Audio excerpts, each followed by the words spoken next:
Hello everybody, welcome to the Museum of American Speed. My name's Tim Matthews and I'm here with our good friend, a real honor. Ken Gross is here to visit us, and I wanted to take you all along as we talk about a new installation we have here at the museum, which is our Flathead intake collection. And wait till you get a load of this. Not only will you get a chance to see some of these intakes, but I'm here with one of the experts to take us around and show us a little bit about the intakes and why some of them are special, and a little bit about the history. So I hope you all will enjoy the trip with us as we take a walk down the row here. And Ken, tell us a little bit about how you got interested in Flathead intakes. Well, I wasn't intending to have a large collection or even a collection. I bought one because I thought every hot rodder should have an intake manifold on the garage wall. Then I started going to the Pomona swap meet and out to LA Roadsters, and it seemed everywhere I looked there was a manifold. So, and they were cheap at the time. You know, they were $50 or $100, and I thought, what the heck, I'll buy a couple more. And pretty soon they were 10, and I'd run out of the space I had in the garage, and it kind of went on for there. Then I started getting interested in the whole subject, found that there were several other collectors, Floyd Houligard, Mike Russell, who knew a lot about these. So I visited and talked to them, and it made me want to buy even more. And the result, part of which you see behind you on the wall. And it's been a lot of fun, you know, bringing you up here for the first time to see them all installed on the wall. That was a great experience for me to see you looking at them and taking so much interest. Matter of fact, we actually went and did something else for a while, and I found you up here again. You'd flipped on the lights, and you were here checking them out again. Obviously, there's a lot of wonderful history behind us, and the history of hot rodding, you know, really began, I guess, with the Flathead, you know. Wouldn't you kind of agree with that? Well, I would. You know, people in the early 1930s, they'd been souping up Model Ts, they'd been souping up Model As, but when the Flathead V8 came out, initially, I think some people recognized the potential, but the four-cylinder engines, and for several years, were still quite a bit faster. There was speed equipment for them, and guys knew how to work with them, and they continued. But a few brave souls started putting V8s in Model A's, and when the 32 Ford came out, it was a natural, because, you know, there's the engine. And a few people also began making speed equipment. The early pioneers like Robert Roof and Eddie Meyer and Phil Wyand, because when you think about souping up a flathead motor, there's a lot you can do without special equipment. I mean, you could mill heads, and you could get special pistons, and you could grind a cam or have someone do it, but you had to cast a manifold. Yeah. And one of the first things people realized was you need more carburetors for more fuel, for more horsepower. Hence the beginnings with 2 carburetor manifolds, and we went on from there. Yeah. Was there a sweet spot? Was there one intake? I know Iskey always talks about the old slingshot being the best way to go with a flathead. Is there one in your mind that kind of stands out as a really good performing manifold? Well, I think I don't have personal experience using a slingshot, although a lot of people say that it's good. And of course the story behind it is interesting, because Vic Edelbrock didn't set out to do his own manifold. He used Tommy Thixton's products, of which several are up here, but he didn't like the way the runners flowed, and he couldn't convince Thixton to change the manifold, so Vic did his own manifold.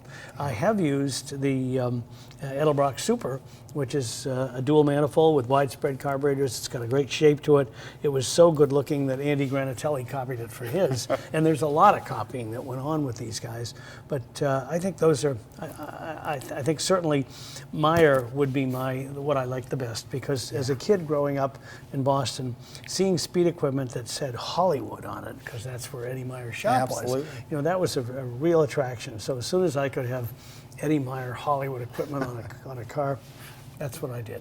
That's pretty wonderful. And it is an honor to have you here. Obviously, you've been involved in a lot around the automotive world, and you know, being a past curator of the Peterson, and it's been just wonderful walking around with you. And I was hoping we could do that a little bit now, and get your thoughts on some of these wonderful pieces, because I know over the last day or so you've taught me so much about these intakes. And you know, growing up, you know, for me in the 60s and 70s, you know, you always admired people that ran Flatheads, and you're always on a quest to learn more. And of course, as the curator of this museum, it's great to be able to teach the next generation about all of this. So I'm glad you're willing to do that with us. So without further ado, yeah, we're standing in the around. perfect place, because here's a group of manifolds from Eddy Edmonds. And Eddy Edmonds was very much an entrepreneur. He did manifolds for Fords and Mercuries before the war, and after the war, I think he recognized that while the business was getting very competitive, he could do cast intake manifolds and cylinder heads for virtually every make of car that had a flathead engine. So I mean, you all have a Kaiser here, and he did. I mean, whether it was a Packard or a Hudson, I mean, he did plenty of those. And his manifolds are really, really interesting looking. The earliest ones like this are water heated, and this is back in the era where he has like a block letter signature. Later on, he had this particular signature here, and then he went to like a script. And people who really know these perhaps better than I mean, they can say, okay, that's 1938, and then he did this or that. I mean, there's a great deal of arcane knowledge where these are concerned. But what fascinated me about them was that there are so many different supposed solutions to the problem of making a flathead engine run better. Barney Navarro, and we've got quite a few of Barney Navarro's cylinder heads and manifolds here. Barney said, you don't follow a sheep to see where it's going. He said, what you do is you lead, and you try to figure out the physics and the science behind these. And he realized early on that because of the way Ford's firing order worked, that 180-degree manifolds where a two-barrel carburetor, one barrel fed one side, one barrel fed the other, that was the ideal. So his manifolds and many of the really good ones use essentially the same base that the Ford engineers developed. And then they did risers according to the way they wanted. And but you really get, as you can see here, I mean, just an extraordinary variety. This is a Davies up here with a little balance tube set up for Winfield carburetors with that little square. Davies did, it's one of these names that sort of came and went, whereas Fenton, Fenton speed equipment and Fenton headers for Fords and Chevrolets were a long-lasting element in speed equipment.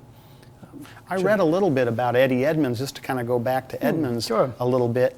He wasn't really interested in the whole racing and hot rodding world. He just wanted to give more performance to the common man. Is that correct? Exactly. And so he looked at every opportunity he could to do to cast something. And I'm not sure what sort of arrangements he had with foundries, but he obviously had a good one, because there are Edmunds cylinder heads and any number of different manifolds. Yeah, absolutely. So this would have been an example of an early. Yeah, that's a pretty early block letters like that. Early one with the block letters and the risers. I mean, that manifold, if you look at it and then compare it to some of the later ones, those angular passages couldn't have been as effective as the smoother ones were. And again, some of these people, Edmunds is a good example. I mean, he splashed his name on everything because that was good marketing. This is a Roy Battersby manifold.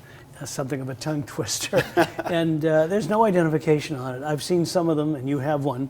In fact, you have virtually everything. You've got one that's got a little copper plate that identifies Mr. Battersby. But as a general rule, you'd have to know what that was. Yeah. And before you'd know it.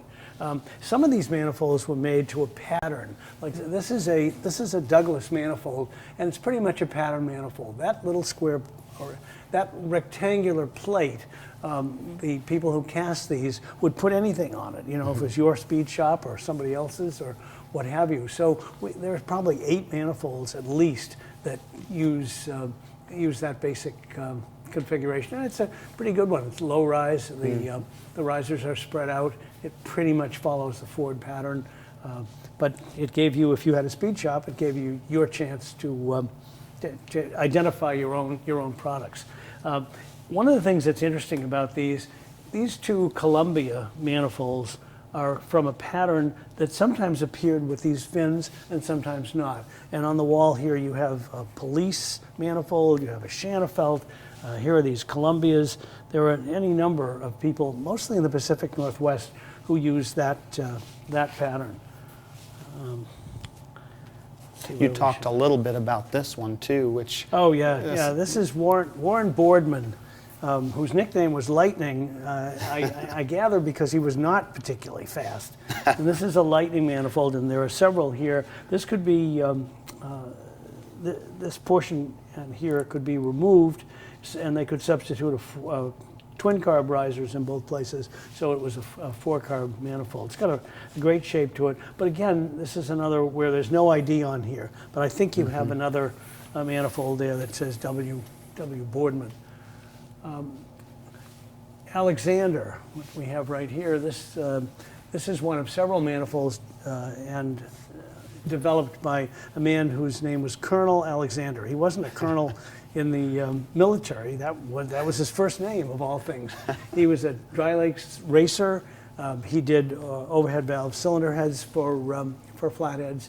And this manifold is unusual because the carburetors are on a riser and they're facing outward. So the linkage had to be something of a problem. But for these guys, you know, nothing was really a problem.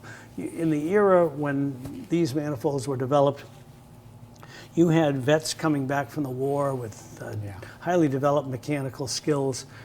They were machinists, they were welders, they were fabricators. They had done their part for the war. They were looking for thrills and ways to go fast, but they couldn't necessarily buy new cars because the pent-up demand in the 1940s was enormous. So much so that the manufacturers built, in essence, warmed over 1942 models for a couple of years. So if you had the skill and a little bit of money, you could buy an old Ford, a flathead motor, and buy one of these, and off you went. And after coming back from the war, it was nothing going down the dry lakes in a roaster. Who cared if it was a little dangerous, right? It's true. I mean, you talk to those guys, and they will, the older veterans, and they'll say exactly that. You know, nobody was shooting at you. They were not worried about how fast they could go on those tires or any of that. And there was a lot of ingenuity on a budget. Like this one was done by Owen Beatrey. And as you can see, it's essentially a stock Ford manifold, cast iron. He has this chamber that he's probably cast that would hold 2 carburetors and these little fuel lines for somewhat even distribution of the mixture. It's quite ingenious, and it probably was relatively inexpensive to make, and the welds look like something somebody did in shop class. You know, it's not particularly fancy. Next to it, ironically, is Tony Barron's 4-carb, not the first 4-carburetor manifold, but that's here in another part of the display. There's a Schnell from the Pacific Northwest, but this was as sophisticated as it got, probably for flathead induction if you didn't count fuel injection. I particularly like this one. Can we read that up closely? This is done by Ken Austin. This is a reproduction of Ken Austin's manifold because there was really only one, and it's on his car to this day. Ken was a high school student when he cast this manifold, and the carburetors face each other. So again, talk about complex linkage that's needed. Low rise, and he was featured as a 19, 20-year-old in Hot Rod magazine with a T that he built that had this unusual manifold. No one ever did that, you know, except Ken. So Ken's casting ability led him into the dental supply business, and he became, and his company still is, he's still living up in the Portland area, the largest supplier of dental equipment Is that right? in the country. And he's got a great garage filled with wonderful hot rods, and he's rebuilt like a recreation of the car he did in high school, and he cast a few of those for people like myself who wanted an Austin manifold, and there was no way to get one. And does the original exist anymore, or did that get lost to the sands of time? So he built an exact duplicate of the car right down to casting the manifold. It's a beautifully simple manifold in the way it looks. It's neat. So we don't have to go very far, because each of these manifolds has a story. This is an Anderson that doesn't say Anderson on it, but this Anderson Industries is their little logo, and there's several of them here. And what's interesting is this: they could use one casting for 3 different configurations. So this top part comes off, and you can put a dual on there. They made a triple, and of course this is a 4-barrel. So these would have been fairly economical, I think.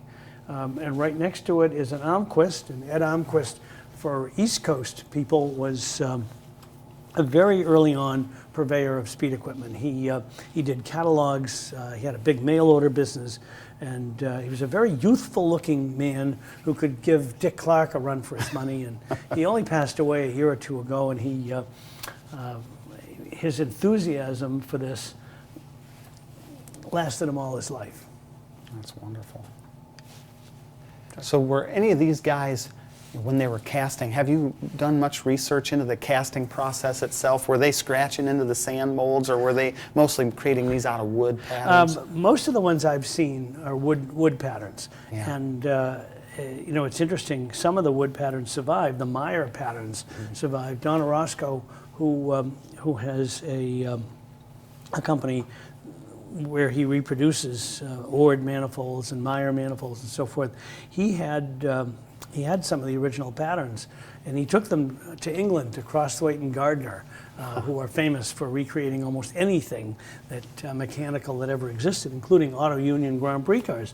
And they said, this is what the cost would be if we use those patterns, and it'll be less, frankly, if you just let us make our own and do it. So they did. Here's Sidney Allard's intake manifold. There are 2 for 3-bolt and 4-bolt carburetors. Sidney Allard, you'll remember, built the Allard sports cars in England. One of the many British small car makers who knew that using an American power plant was probably going to get them a lot further than some little 4-cylinder or 6-cylinder engine. And in the beginning, he did speed equipment for his own, for the Mercury installations in his cars. Subsequently went on to install Cadillacs and Chrysler Hemis and so forth. More Alexanders here. You can see how he was trying various things. This could only have been a race manifold. There's no provision for a heat riser. It's probably used Winfield carburetors with those small bases. I don't know, maybe it's crazy to get this excited about aluminum, but I just have always felt that these things are just, the more you study them, the more interesting they are. And they're really artistic, Some of these folk, by putting their names on them, by putting fins on them, they develop something that, again... Even the curvature of some of these runners are just gorgeous. They're truly attractive in their own way. So if we go down this way a little bit further, just another thing to say. This is, there are several intakes here by Owen Beatrey, who I think lived in the Pasadena area. And again, this is an inexpensive way. He did this little casting, but to ensure better fuel distribution, he's got these copper lines that go around the manifold. I don't know how well this worked, to tell you the truth, and maybe not very well at all, but it was an inexpensive solution. Just to put it in perspective, in the 40s, these manifolds were in the $30 to $35 range. A set of cylinder heads was $65 to $70. But back in that era, making $100 a week was considered a pretty terrific salary. So they were relatively expensive. I don't know why some of these guys did what they did. This is a Bonalite, and Bonalite, this company was in the Detroit area, and they built aluminum cylinder heads for Fords. Their cylinder heads appeared on the Miller Ford V8s that were raced in 1935. But again, the carburetors are sideways. I don't know a really logical reason why they did that, but they did. Yeah, I was going to ask you about the sideways carburetors to. Yeah. Somebody more knowledgeable than I am could probably answer that question, but I don't know why they did it that way. I love this one. Talk about utilitarian. It's again a stock manifold Yep. with they've carved into it and. Right. There was a company called Gotha that sold the risers, and they sold intake risers and they sold exhaust risers. So if you had a Chevy 6, for example, you could buy a second Gotha manifold, split yours, and run a dual exhaust system. The same way here. So this is rather crudely welded. Somebody might have done this in shop class in high school, but and that's a fairly early Ford standard manifold, but it probably worked okay. I mean, 3 carburetors is a lot for a flathead unless you've got big displacement, but obviously someone was doing it. Do you have a story of acquiring an intake manifold that just kind of stands out in your mind? At the Hershey swap meet each year, I liked walking along and trying to have eyes in the back of my head looking for manifolds. And one time I was walking along and looked down, and here was a Fenton manifold in the original box, in the wrapping paper, with a generator offset bracket, and it was literally the way this guy, I think in Toledo, Ohio, had received it. For some reason, he never used it, and I think it was $350, and I just glommed onto it right away and bought it. So buying one in the original box was exciting. Oh, wow. That had never happened. There weren't any instructions in it, but a friend of mine had the instructions, so I made a copy of it. Oh, that's great. And put it in there. But that was certainly exciting. There's a manifold down here that we could look at. So let's give us an excuse to go to the end here a little bit.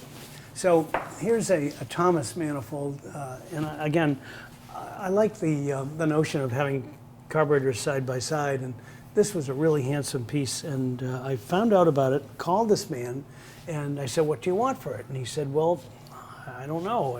It's the only one I have." And I said, "Yeah, I'd like to buy it." And he said, "Well, how do you know you're going to like it?" And I said, "Well, I probably will." And I'm like thinking, where's he going with this? And he said, "Well, I'll tell you what." He said, "Give me your address. I'm going to send it to you. If you like it, I'll send me what you think it's worth." So he sent it to me, and I sent him $1,200, which Wow. I thought was, that's kind of what you'd pay a few years ago for a good one. And I was, obviously very excited to get it.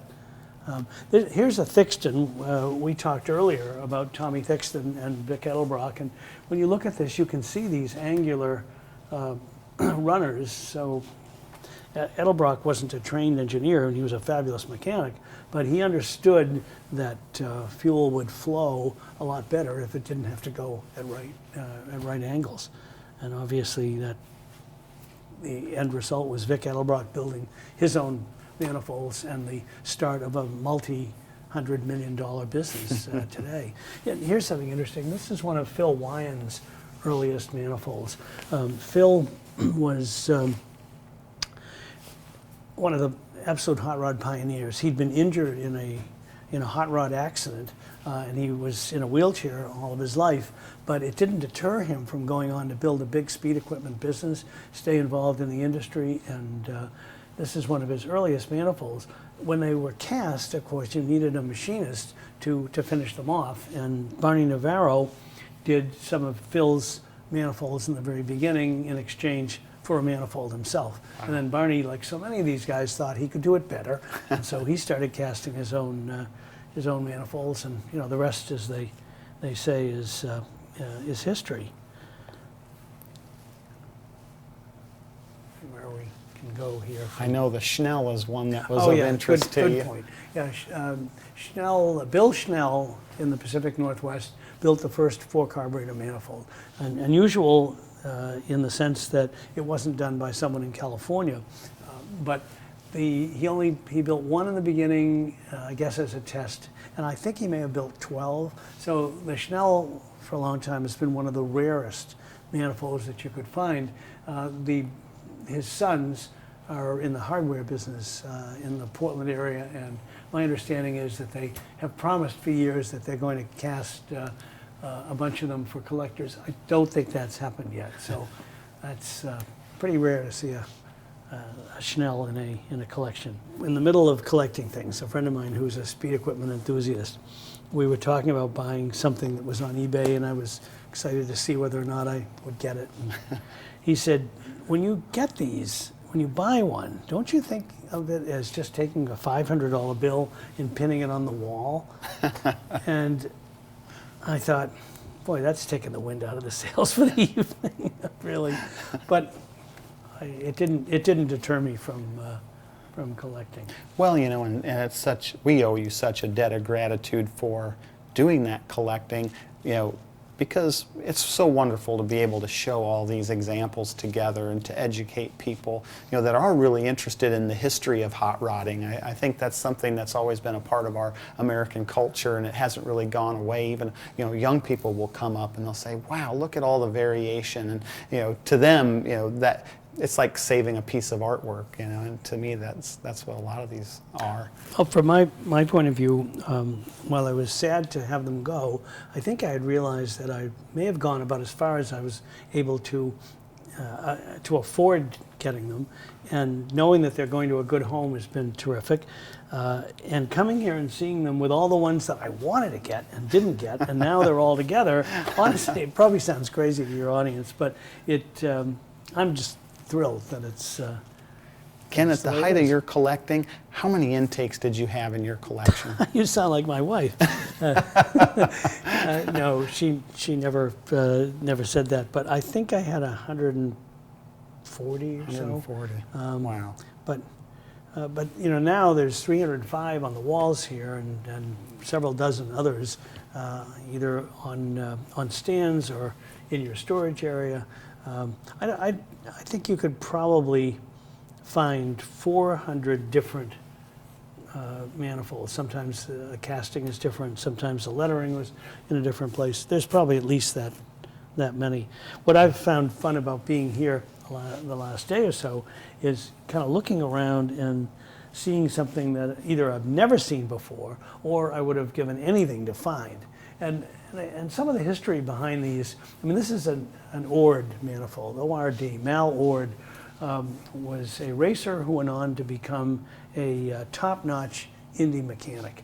And this is a fairly simple manifold, but one of the people in hot rodding history who used these, he used Ord heads and Ord manifolds, was Doane Spencer. Oh. You know, so one of the absolute icons of hot rodding. Wow. So you look at this, and it's a fairly simple log design. It's set up for windfields. So you go down here a little bit, and here is another manifold that my friend David Zivo in Las Vegas sold me. And David claims with some level of authenticity that this was a pattern that Ord did for a 3-carb manifold that he never built.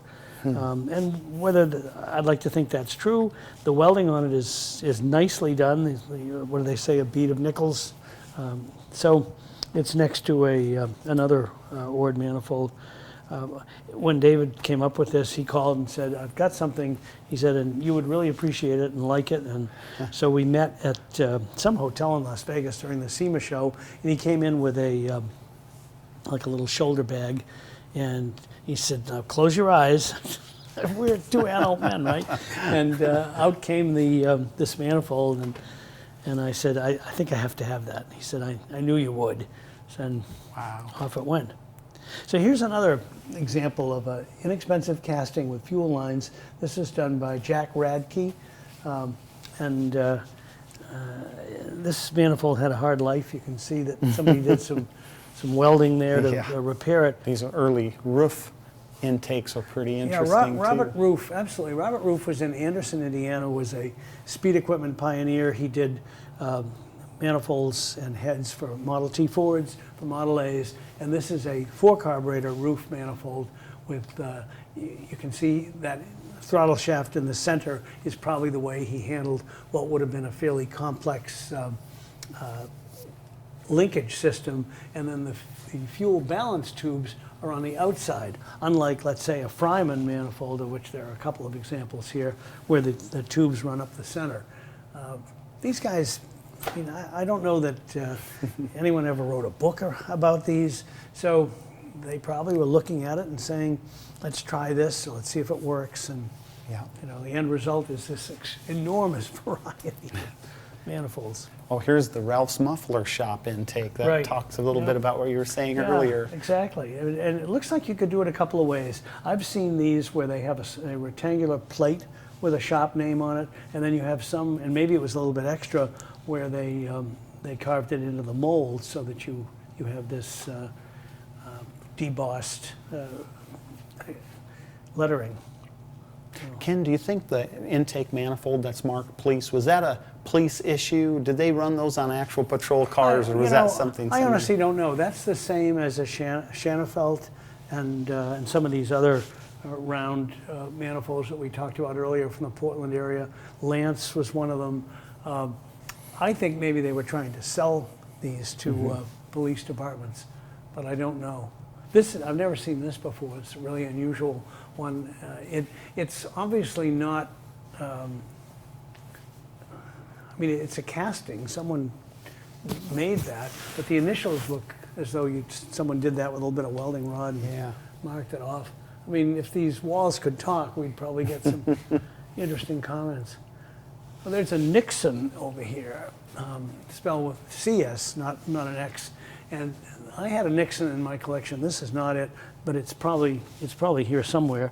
And oh, there it is. It's right here. Nixon was famous for Chevrolet and GMC speed parts, and it wasn't until I found this manifold that I realized that they had also done some speed equipment for flatheads. Oh, here's a good one to talk about. This is a Navarro dog bone, and you can see it looks like a dog bone. And Barney Navarro was driving somewhere in his car with one of his dual manifolds. I think he was going up a mountain, and the carburetor's iced over, and he decided that at least for winter driving, he would sell a manifold that could be converted to run summer and winter. So this is an exhaust heated element that can come off, and then a little riser goes on there to a block-off plate. So you could run this for the races, and if you ran it on the street, particularly in cold weather, you reattach the dog bone, and there it was. I don't think Barney called it a dog bone, but it quickly got that name. And H&H, a speed equipment company in Whittier, California, replicates this dog bone today. When I bought mine, it was a very expensive thing to find. So as you're pulling your old 40 Ford out of the tree grove, look under the seat just in case. Yeah, see, that's right. See if you've got a dog bone. Oh, you know, we didn't talk about these little 2-into-1s. And these were sold by auto supply stores. Eels Loan, Eelco made them. There was a company called Dixie Western. Western Auto did them. They were really inexpensive. I want to say $10, $12. You just simply bolted this onto your stock 2-barrel carburetor manifold, and voila, you had a dual intake manifold. It was probably better than a stock manifold, maybe not much better, but that's there it is. This is another really interesting one here. This is a Maguire made in Toledo, Ohio. Toledo is not exactly the hotbed of hot rodding, and this is a 2-piece manifold, so it would have been very inexpensive to put together. I don't know how effective it was. There's, I mean, it really doesn't have anything in the way of passages for the fuel charge, but there it is, and there were some out there. I couldn't wait to get a Ken Rich, just because it's my name, and these are hard to find, but once again, the collection now has 2 of them.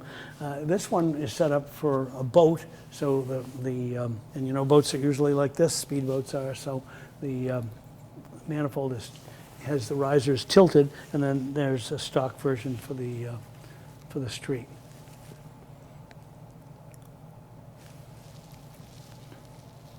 Oh, here's an interesting one. I mean, to me, they're all interesting. Yeah. But this is a Harrell, and there's a dual and a triple.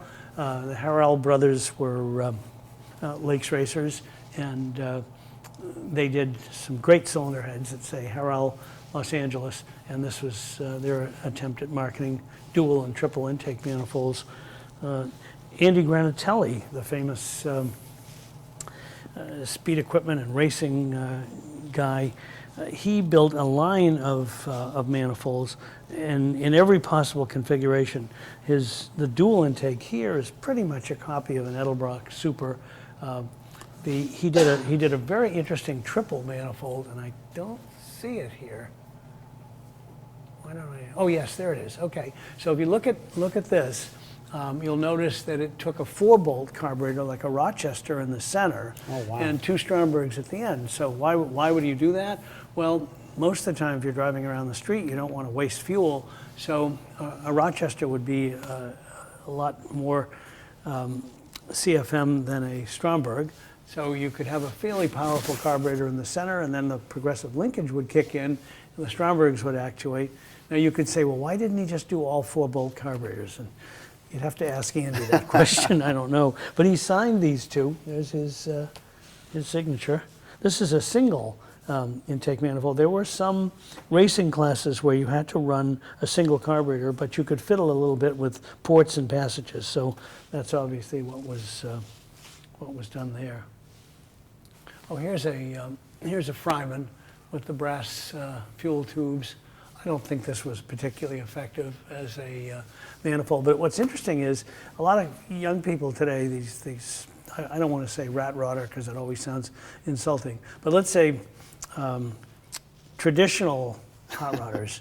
Like the hot rod I'm building, a little bit of rust. Yeah, it's kind of a fashion to try to find the most obscure manifold you can and put that on your car. So I've seen a lot of people running Frymans, and they're probably wondering why they don't idle.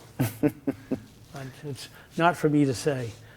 I've always wondered about the Gilmore intake manifold. Is there any rarity to that, or is that something somebody has made for? I'm thinking Floyd made that manifold. Yeah. Floyd made a couple. Floyd Hewlegard, he was very talented. And I think he made that one up. I've never seen another, never heard of it. And it has all the earmarks of it looks like a Meyer that he may have adapted. If you're listening, Floyd, I apologize if that's not true. But I noticed we have 2 Jack Henrys, and there's a little bit of variation in these. Would this been the later version of a Jack Henry?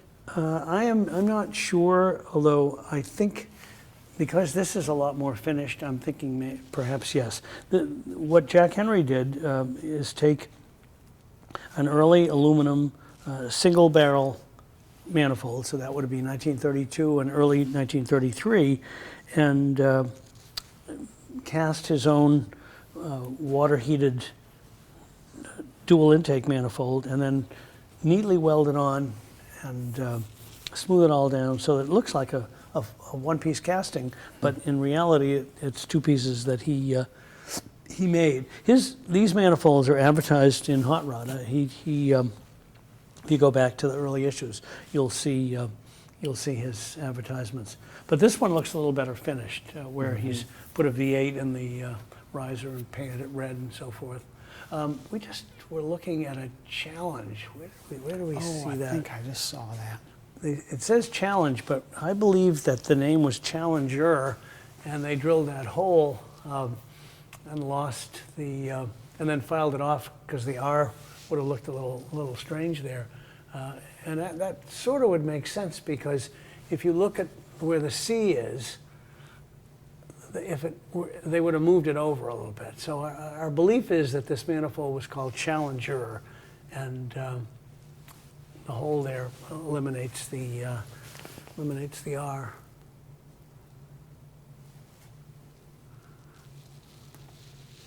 Was there in the timeline, Ken, was there a spike, do you think, when creating an intake manifold, the business was really hot? Would it be probably early 50s, or you think into the 40s would have probably been the... Ford stopped building this engine in essentially in 1953, and the heyday probably is 48, 49, 50, 51. 51, you start getting Chrysler Hemis. You get 49, of course, you got Cadillac V8s and Oldsmobile V8s. They were heavy engines, but they were much more powerful. They had all the displacement you wanted.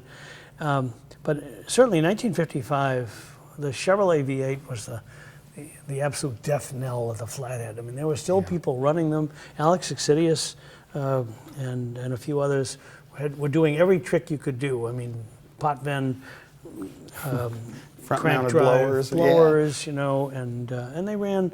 I mean, they turned 200 at Bonneville with a Lakester with a Flathead, but the writing was on the wall, as they say, you know. So the speed equipment manufacturers, and Barney Navarro said this to me. He said, very few people had the money to go straight to speed equipment for overheads. Edelbrock was one of them, and I think in 1955, Edelbrock was on the cover of Hot Rod magazine, getting close to 1 horsepower per cubic inch out of a 265 Chevy, and that was kind of it for the Flathead. I don't think many people were building speed equipment after that. I mean, you were selling it if you had it, but the business was clearly going to the overheads.